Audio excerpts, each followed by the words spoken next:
Welcome to the Passive Mobile Home Park Investing Podcast with your host, Andrew Keel. This is the podcast where you can get the education you need to invest 100% passively in the highly profitable niche of mobile home parks. Welcome to the Passive Mobile Home Park Investing Podcast. This is your host, Andrew Keel, and today we have a special guest in Mr. John Lindley, President and CEO of the Michigan Manufactured Housing Association. Before we dive in, please don't forget to leave a review if you get value out of this episode. It means the absolute world to me and keeps me motivated to keep recording these. All right, let's dive in. John Lindley is the president and CEO of the Michigan Manufactured Housing, RV, and Campground Association. Since October of 2021, he has led the 80-year-old organization headquartered in Okemos, Michigan. John joined the association after nearly 9 years as a lobbyist with Public Affairs Associates, one of Lansing's most respected government relation consultant firms. John, welcome to the show. Thanks for having me. Appreciate it. Yeah. Would you mind starting out by telling us about your story and how you got into your current role as the head of the Michigan Manufactured Housing Association? Sure.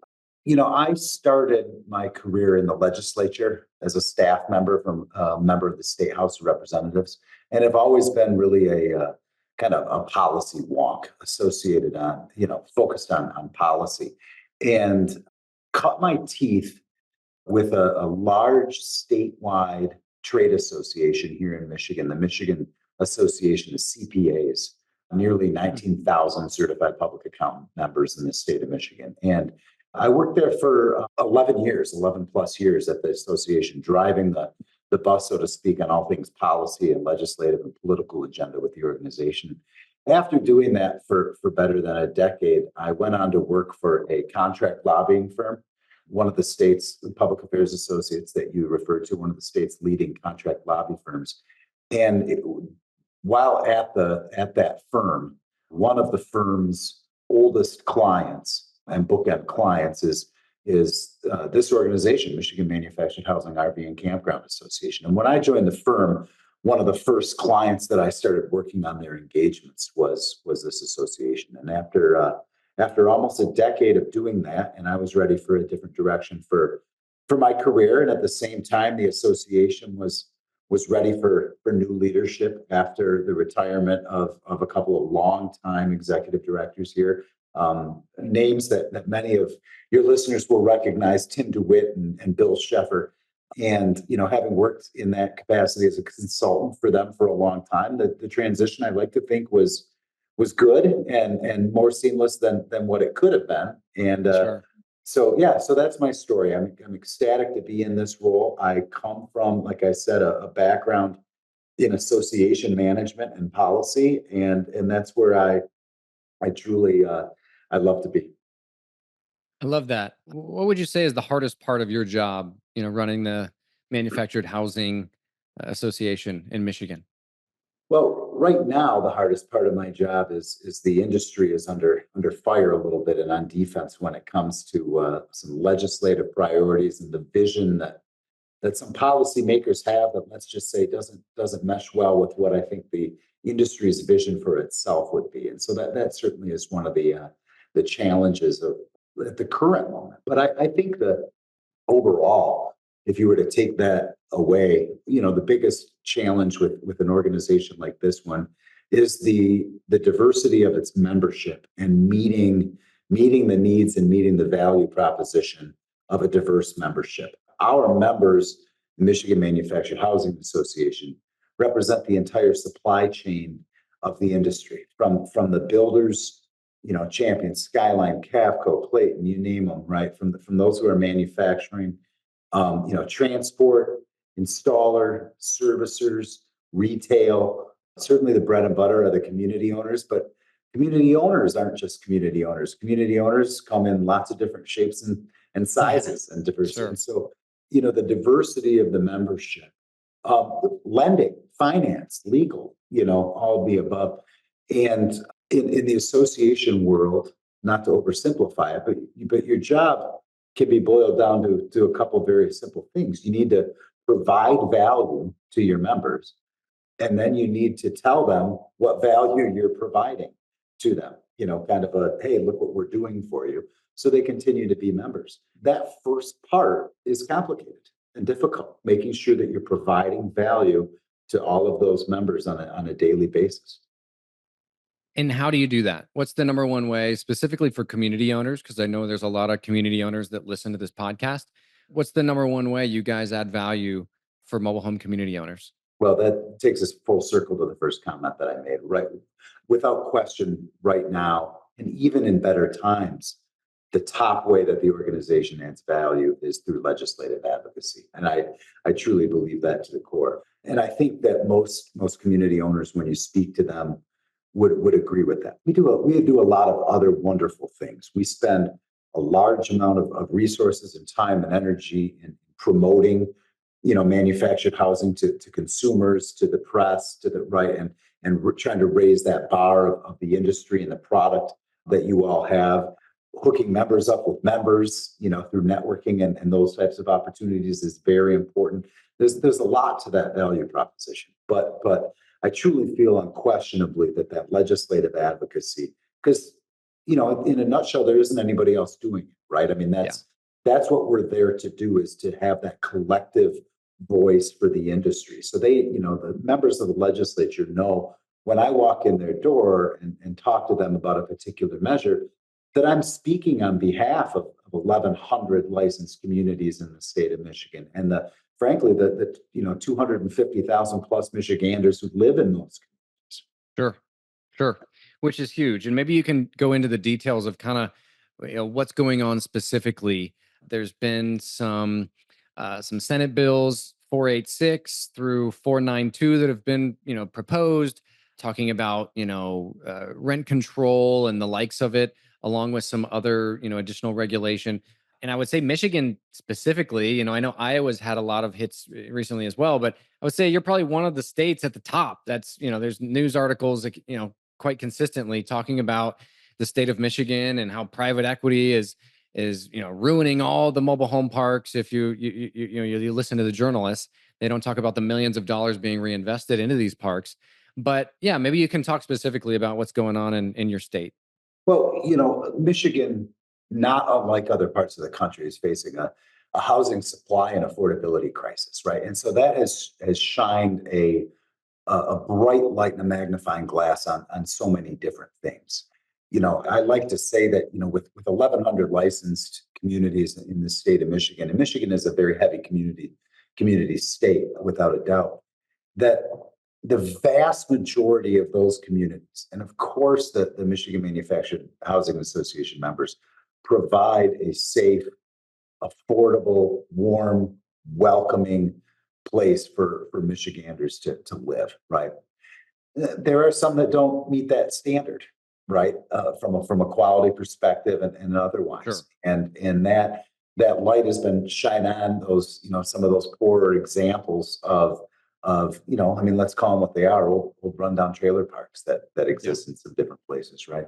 And so when you have that on a collision course with a more progressive minded Democratic control, and this isn't political commentary, it's just the reality of the situation we are in, right? More progressively minded House of Representatives, Senate, certainly the governor's administration, that you have those factors collide, and what you result in is a legislative and regulatory environment that has us on our heels a little bit and digging in defense. You referenced, a specific package of legislation that exists right now, Senate Bill 486 through 492.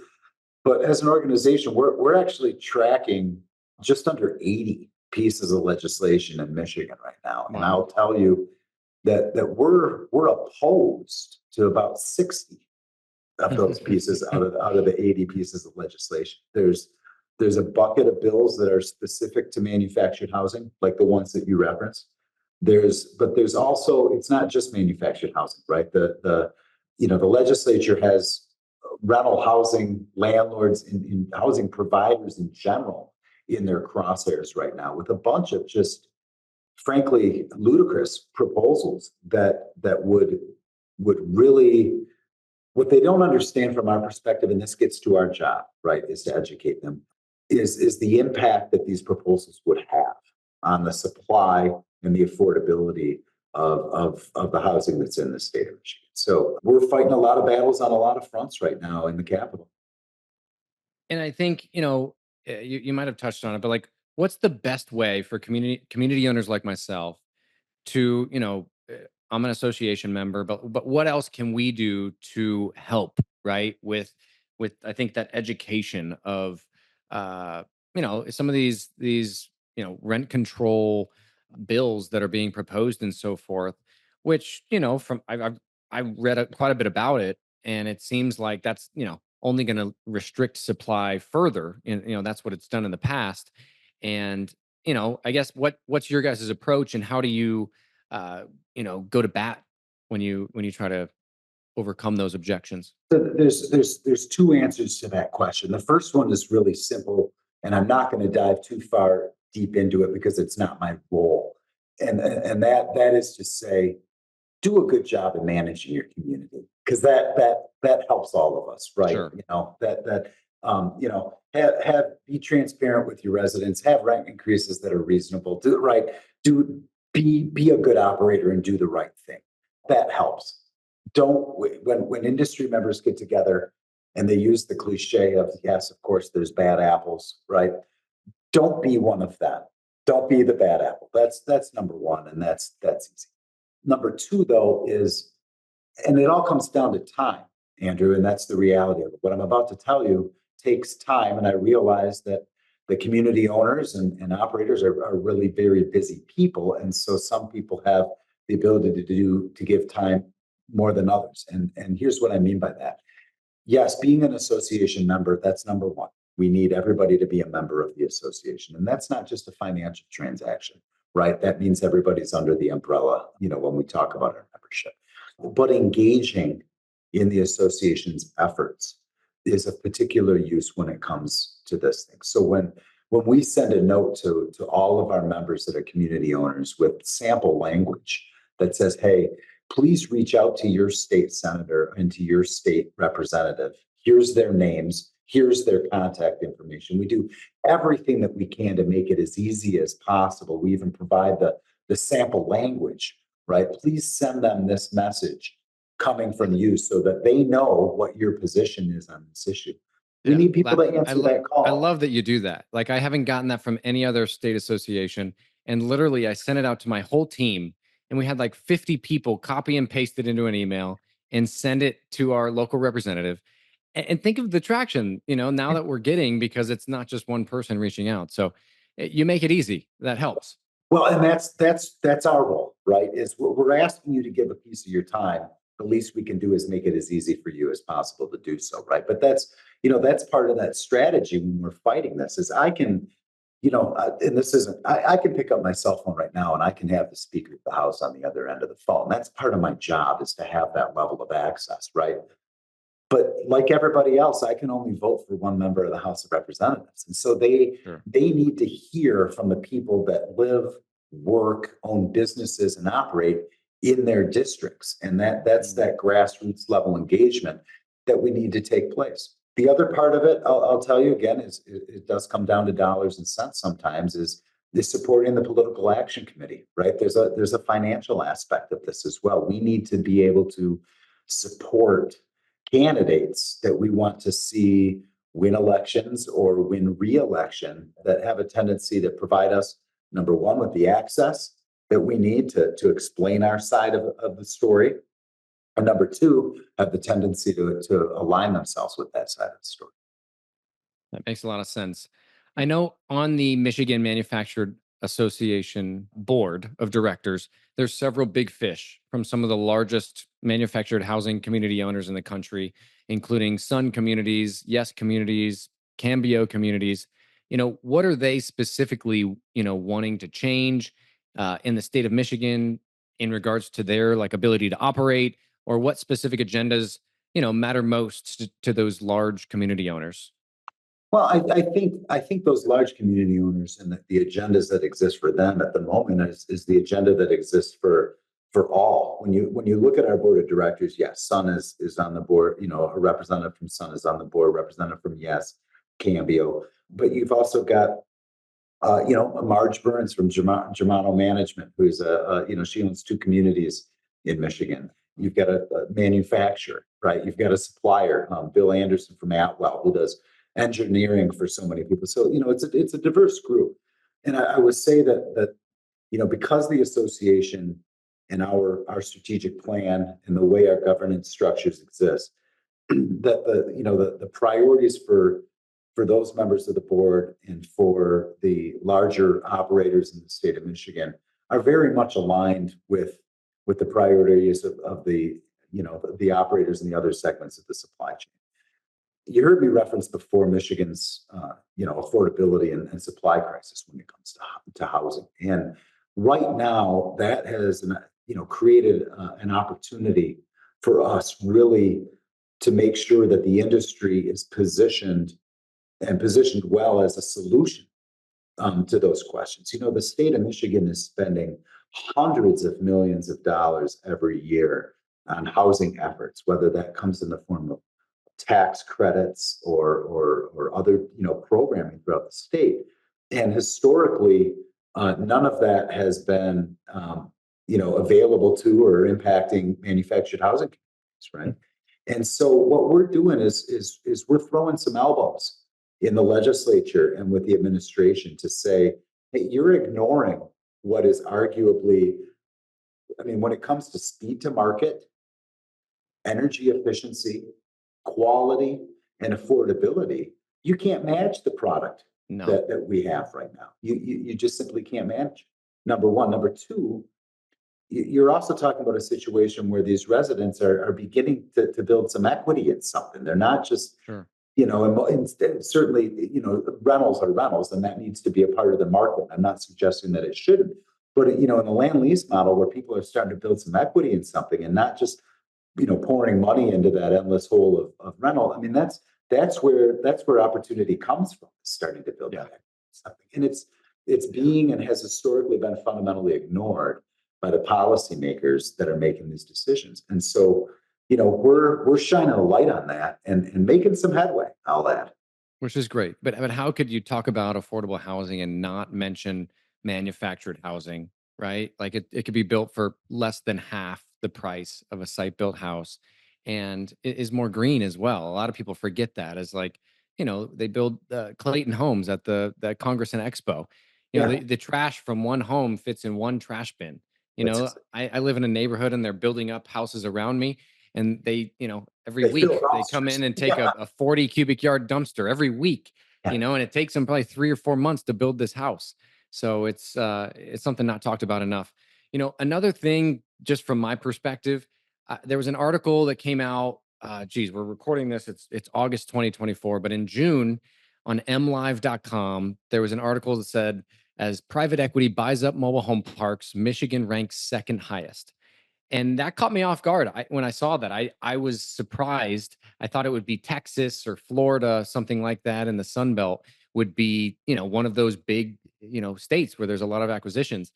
And I'm just curious, because I wouldn't say that Michigan is the most landlord friendly of states. But why do you think, Michigan is ranking so high? Well, so first of all, I think it needs to be said that and if going back to that article, you'll find that I was quoted in that article as rejecting the notion, number one, that community quality and community affordability is anywhere tied to who owns, and certainly the geographic location of the owner. And in fact, I'll even take it a step further, that if you dig into the details and the sources for that article, they don't know what quote unquote private equity even is, right? They talk about a specific owner operator that isn't private equity, right? But their line seems to be geographically where the owner of the community is located. So if their corporate headquarters is in another state, then that in their They mind think that's private equity. yes, and that it's bad, right? And that's not, you forgive me, Andrew, I'm going on a little bit of a tangent here, but as you can imagine, I've been hit with that a number of times, from different perspectives. And I use the example of, yes, communities that recently had, there was a horrible tornado in Southwest Michigan, in May that really, it hit a community hard.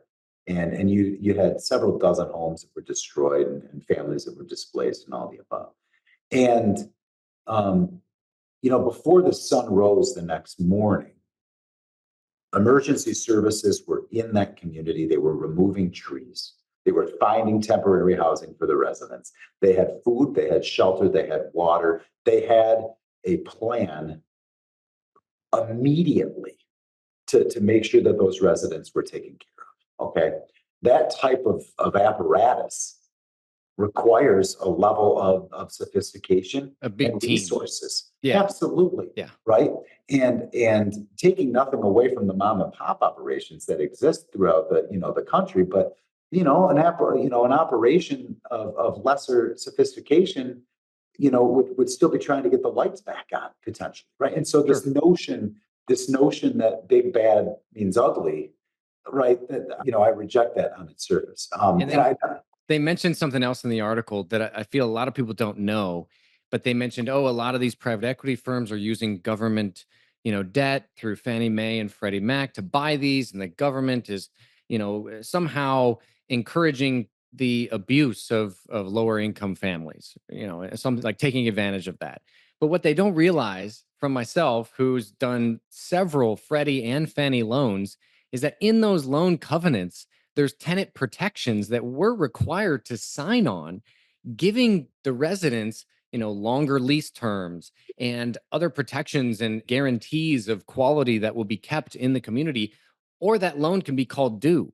So, they don't know the specifics of how it all works, but I don't think it's a total bad thing when you have someone with big resources and, a bigger organization with a professional management company that can manage these assets at a higher level. Well, that doesn't sell papers, right, Andrew? I mean, that's the reality of it, right? That part of the story. The other part of the story that I like to tell, and there's examples of it all over the state of Michigan. One example that I'll use in Clinton Township, Michigan, where a company, a larger operator from not located in Michigan, bought a community with 950 sites. Huge community, right? Yeah. Well, there were about 450 homes in that community when it was purchased. And since then, they've invested over $12 million in capital and moved in 500 new homes, right? Over a 5-year period of time, right? 3 clubhouses, trees, sidewalks, roads, signage, lights, 500 new homes. It's beautiful, right? Yeah. And that's not the story. That's when you talk about the association, again, one of our jobs is to tell that story, right? And to say, look, Sure. this is what, so when you go through everything that I just said, did the rent tick up on those residents in that community a little? Yeah, Sure. it did. Sure, it Had did. to. Yeah, but you can't have the conversation about affordability and the conversation about quality in a vacuum, right? You can't have those two conversations in a vacuum. That makes a lot of sense. So is now a good time to invest in mobile home parks in Michigan?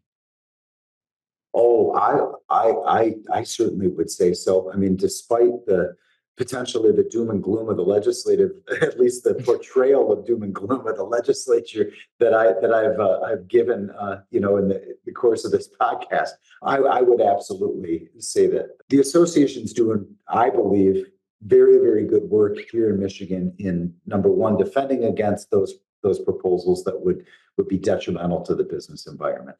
Number one, but number two, advancing the dialogue and the conversation about manufactured housing and those solutions that exist throughout the state of Michigan. We're working with I hate to use the sports metaphor, but while we're on defense, we're also on offense on a number of things. Right now, I'm working with members of the legislature right now on some reform to zoning in the state of Michigan. Right, that'll make it easier for manufactured housing communities to expand, new manufactured housing communities to be built, throughout the state. They need housing. Our job, fundamentally beyond just that, is to make sure that people understand that these are not the trailers and the trailer parks that so many people look to back, pre-HUD, days. That's not what we're talking about. So we have to take the product to people and people to the product so that they can see what's Yeah. going on. I do believe that it's a good time to invest in manufactured housing in the state of Michigan. That's good. Yeah, more supply. I love what you said about, getting the zoning initiative, pushed further ahead, because I think that's where it's been so difficult to build new. And yeah, if that was easier, I think we would have more affordable housing units for sure. Yeah. Let's go into our lightning round, John. Just a couple of quick questions here, and you can just give quick answers and we'll go right into the next one. What do you think the perfect mobile home park looks like in your eyes, and why? I think the perfect mobile home park, in my eyes, has a diverse homes as far size and price and set of those homes, right? A community that's got some single sections, some multi sections, some broad set, some narrow set. Certainly a clubhouse and the ability to recreate for its residents. Good roads, sidewalks, lights, safe, warm, welcoming environment for its residents. That's great. Yeah, like a subdivision, right? Yeah, yeah. Yeah. How can a community owner, an owner of a mobile home community, how could they, what would be like very detrimental? Something they could do that would, you know, uh, run the property into the ground. Something maybe you've seen, or just some of those bad eggs that we were talking about earlier. I'd say one of the most immediate and detrimental things that a community owner operator can do is to not communicate and to lack transparency with your residents. That's key. Rent increases are going to happen, rule changes are going to take place, rule enforcement is going to happen. Like those types of things, they have to happen for the safety and the enjoyment of all residents of that community, right? By and large, residents just want to know what's going on. And Yeah. right. And so communication and transparency is, I think, the absolute number one driving force that can make sure that the relationship between the residents and the owner operator is positive. Yeah, that's a good point. What's the biggest threat to manufactured housing communities in your eyes, John? Well, I think right now the biggest threat to manufactured housing communities, I believe, is zoning. These legislative fights will come and go. They'll come and go with different, in the power shifts in whether it's in Congress or the state legislatures and the governor's mansions throughout the country. Those will come and go. There's red states, there's blue states, all of that type of stuff. But at a local level, unfortunately, I believe NIMBYism, not in my backyard, is alive and well. And it's not just alive and well in the neighborhoods. It's on the city councils. It's on the township boards. It's on the county commissions. And that's the biggest threat, is I believe, is if we leave too much and continue to provide too much authority to those making a decision at the local level and don't check it and keep it reined in, they'd like to zone us right out in a lot of Right places. out. Yeah. And I've seen it time and time again, where just because you're the only mobile home park in town, they want to shut you down. They don't want you there, and they think it's an eyesore. So yeah, I agree. That's a very, very big risk, in certain markets. Yeah. John, this has been wonderful. I really appreciate you coming on. If any of our listeners would like to get a hold of you, or talk more about some of the initiatives you guys are doing with your wonderful work, up in the state of Michigan, how could they get a hold of you? I'm easy to find. Excuse me, visit our website, www.michhome.org. You can certainly reach me via email. You can reach me on my cell phone, 517-449-0487. But if you Google Michigan Manufactured Housing Association, go to the website, you can see the staff contact, that type of stuff. Reach out to the association. We need as many people and members under the tent as we can have. Awesome. Awesome. And thanks so much for that. We'll put all of that info in the show notes. Before we log off, John, what's one last bit of important advice you would give a mobile home park owner, operator, investor that's listening right now? Goodness, I think we've touched on about everything. I will say this, for those who are listening, whether it's in Michigan or anywhere else in the country, engage in your state association. And that doesn't have to be politically, as I was describing. It could be in anything. Be aware of what your state level association is doing. They're looking to provide value to you as an owner operator, regardless of where you are. So understanding that and knowing what's going on in your state association, that can make your operation more profitable. It certainly can make your industry more fulfilling. Totally. Yeah. Well, thank you so much, John. Really appreciate you coming on the show. That's it for today, folks. Reminder, please leave a review if you got value out of the show. And thank you all so much for tuning in. Would you like to see mobile home park value add projects in progress? If so, follow us on Instagram @PassiveMHPInvesting for photos and awesome videos from our recent mobile home park acquisitions. Once again, that's @PassiveMHPInvesting on Instagram. See you there.